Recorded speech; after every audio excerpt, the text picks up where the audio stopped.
Assalamualaikum Sobat Football United, ringan amatiran. Ala gue ada 3 kabar yang ingin gue angkat kali ini. 3 news update ya dari berbagai sumber. Pertama adalah terkait dengan Amad Diallo.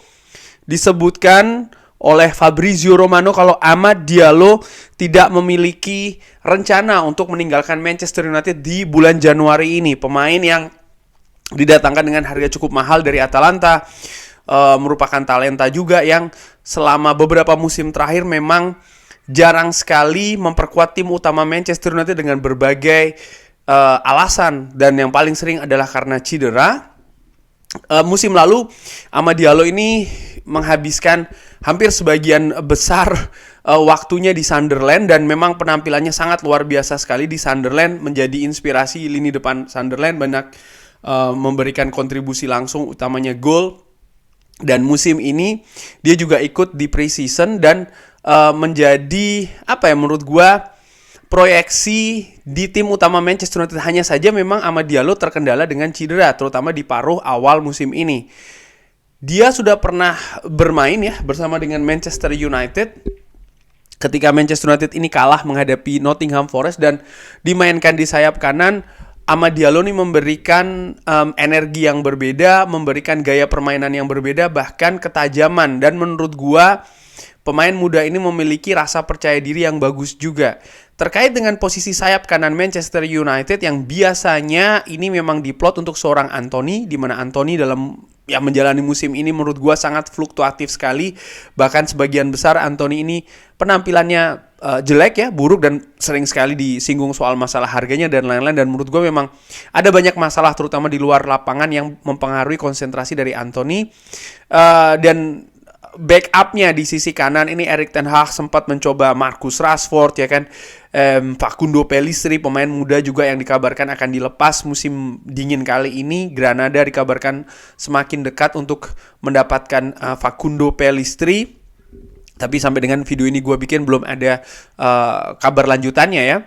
Dan yang terakhir menurut gue Alejandro Garnacho yang ditempatkan di kanan juga bisa menjadi opsi bagus di sana. Dan tentu saja Manchester United yang akan mengarungi sisa musim kompetisi ini memiliki fokus untuk bisa mengambil poin lebih banyak lagi. Tujuannya tentu saja merengsek ke zona Eropa 4 besar untuk bisa berlaga di Champions League musim depan. Menurut gue ini bukan hal yang mudah. Manchester United juga butuh kedalaman skuad dan juga kedalaman kualitas. Dan ya dengan dikatakan kalau Amad Diallo ini akan stay, setidaknya ada 2 hal. Nomor 1, ini menjadi ajang pembuktian bagi Amad Diallo.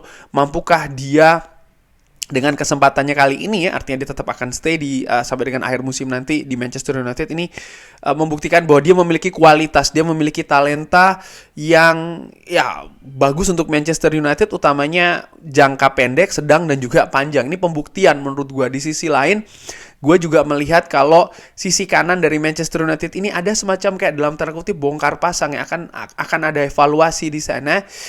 Cukup menarik karena kalau gue menilai Anthony, ada banyak komentar mengenai ketidakpuasan terkait dengan pemain ini, tapi faktanya menurut gue dia didatangkan dengan harga cukup mahal, usia juga masih cukup muda. Gue yakin Ineos pasti akan mencari cara bagaimana untuk pemain ini bisa lebih berkembang lagi, karena investasi dari Manchester United ini nilainya sangat tinggi. Melepas Anthony pastinya akan membawa kerugian bagi klub dari sisi finansial, dan kerugian itu tidak bagus dari sisi financial fair play ya kan, paling tidak dari situ saja. Sehingga menurut gua ya akan banyak sekali hal yang akan dilakukan utamanya oleh Ineos terkait dengan lini kanan, dan Amad Diallo paling tidak sampai dengan akhir musim nanti termasuk di rencana tersebut. Kabar nomor 2 yaitu adalah Cambuala. Dikabarkan kalau pemain muda Prancis ini dikabarkan oleh United District ya, Willy Cambuala ini ada beberapa klub yang tertarik untuk meminjamnya. Walaupun demikian, Manchester United tidak memiliki rencana untuk meminjamkan Cambuala musim ini. Artinya dia tetap akan berada di Manchester United, itu rencananya yang gue ambil dari United District. Ini juga ya memperlihatkan bagaimana lini belakang center back dari Manchester United situasinya adalah masih belum pasti, walaupun ya Lisandro Martinez sudah kembali bermain ya kan, ada Johnny Evans, ada Rafael Varane. Namun gue menilai bahwa Erik ten Hag ini masih belum 100% yakin. Kenapa? Ya, apakah penampilan dari mereka ini juga akan bagus? Apakah mereka juga akan konsisten tersedia sampai dengan akhir musim nanti? Ini masih tanda tanya besar. Segalanya bisa terjadi, dan lini belakang dari Manchester United ini merupakan salah satu lini yang menurut gue kinerjanya juga kurang konsisten. Bukan kurang bagus ya, artinya kurang konsisten, karena gue menilai ada di beberapa kesempatan mereka tampil solid, tapi belum secara berterusan, belum secara konsisten.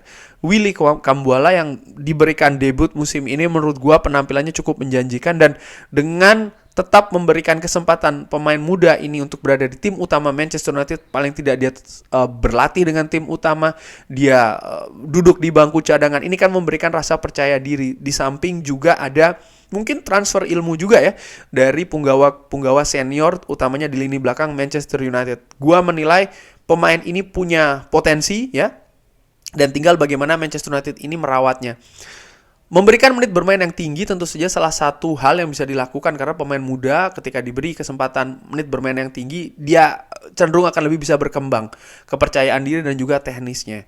Namun dengan tipisnya, sekali lagi tipisnya ketersediaan skuad, utamanya lini belakang bagian tengah bagi Manchester United yang ya sampai dengan berita ini gue kabarkan masih belum dalam-dalam banget, Willy Kambuala tetap dipertimbangkan sebagai opsi untuk paling tidak sampai dengan akhir musim nanti. Dan pemain terakhir yang ingin gue bahas yaitu adalah Anthony Martial. Di video terakhir yang gue bikin secara live, dikabarkan kalau Anthony Martial ini kan berlatih secara sendiri. Dikabarkan dia ada masalah kebugaran, dan banyak pertanyaan termasuk dari gue terkait dengan profesionalisme, karena kontrak akan berakhir musim panas nanti. Tidak ada klub yang berminat, atau belum ada klub yang berminat secara serius, paling tidak demikian. Tapi dia justru situasi fisiknya tidak bagus. Namun ada kabar dari Sky, Philippe Lambole, ini merupakan agen dari Anthony Martial, mengatakan kalau apa yang dikatakan tentang dirinya ini adalah salah. Dia tidak dikeluarkan dari grup, dia tidak ada masalah dengan Erik ten Hag.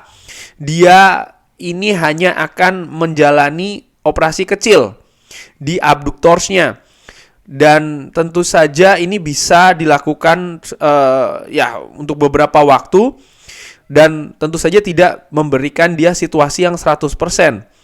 Jadi dia akan melakukannya saat ini.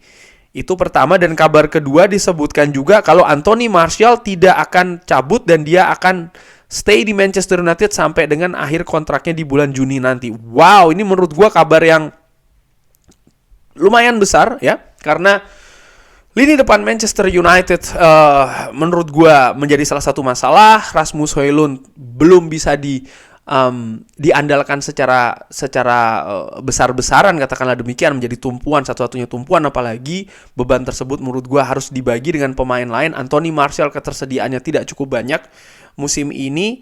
Ada beberapa alternatif mendatangkan pemain secara pinjaman, ada beberapa nama yang sudah disebutkan. Gue secara ringan amatiran menilai Anthony Martial tidak bisa diharapkan ya, karena konsentrasinya pasti akan terbelah ya. Dia bagaimana akan cabut di akhir musim nanti. Dia tentu saja ingin menjaga kondisinya sehingga ketika bulan Juni nanti ketika dia cabut, ada banyak tim yang menginginkan dia ya kan. Usia juga masih 28 tahun.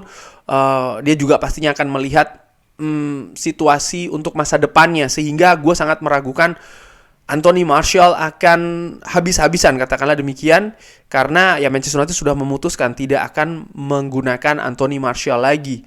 Dari situ gue berpikir ya Manchester United harus mendatangkan striker walaupun dengan pinjaman, dan dengan situasi ini Anthony Martial yang dikabarkan tetap akan berada di Manchester United sampai dengan bulan Juni nanti. Gue berharap tidak akan merubah rencana dari Manchester United. Dan ini tentu saja ada kalkulasi yang harus dihitung ya, pengeluaran dan lain-lain. Karena ketika Anthony Martial ini katakanlah cabut dengan status pinjaman saja, ini kan akan mengurangi beban finansial, karena mungkin gaji tidak akan seberat dengan Anthony Martial, walaupun nanti ketika dia di klub yang akan meminjam itu mungkin dibayar penuh ataupun sebagian, tapi ada ada angka di sana yang keluar dari Manchester United. Tapi dengan tetap beradanya Anthony Martial di Old Trafford sampai dengan akhir musim nanti, sampai dengan bulan Juni, ini tentu saja akan mempengaruhi perhitungan. Gue tidak tahu secara detail, hanya saja yang bisa gue harapkan ini tetap bisa memungkinkan Manchester United untuk mendatangkan pemain baru walaupun dengan status pinjaman khusus untuk lini depan. Karena sekali lagi, lini depan sangat krusial.